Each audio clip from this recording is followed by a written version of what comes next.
What's up, YouTube? Today we are gonna do scary stories. One scary story. And I'll do someone another time. 3, 2, and let's start.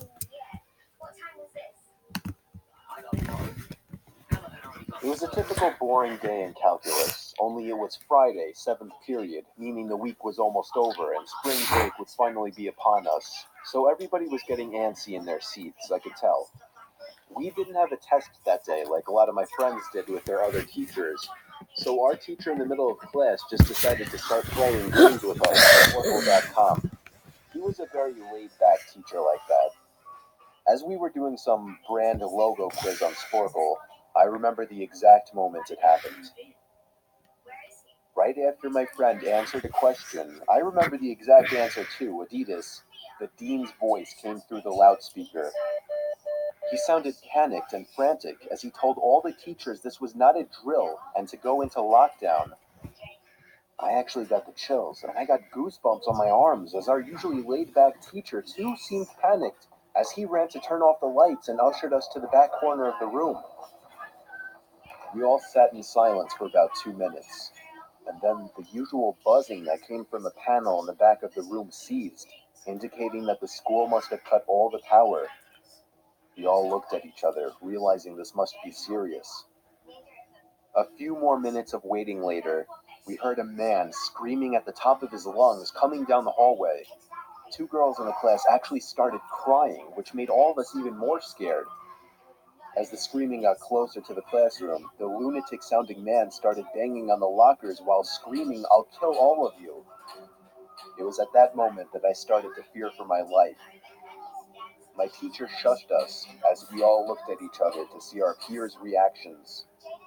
The banging then moved from the lockers to our classroom door, and that's when one of the crying girls screamed no. The banging on the door only grew worse as the man started screaming, "Open up." Two of the girls in the class were crying out loud now. It felt like an eternity that man was pounding at the door. But eventually, he finally continued down the hallway, screaming like a mentally insane person, until we could not hear him anymore. I'd say 10 minutes later, though it felt like half an hour given the situation, the dean came back on the loudspeaker explaining the situation, which was surprising for him to do. He explained that some apparently mentally unstable person entered the building and assaulted the woman sitting at the front desk, causing her to flee the building screaming, and staff wasn't sure if the man was armed or not.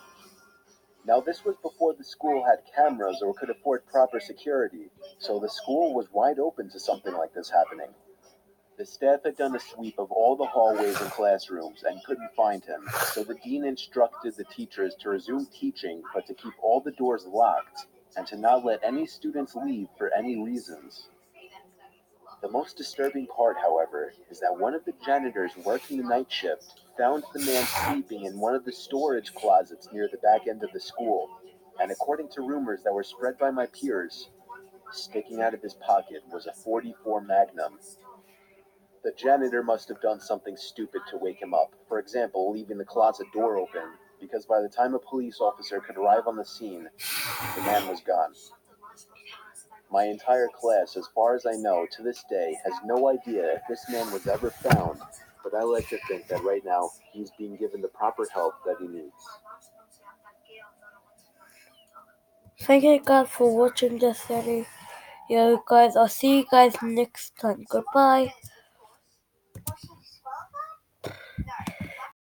Goodbye now.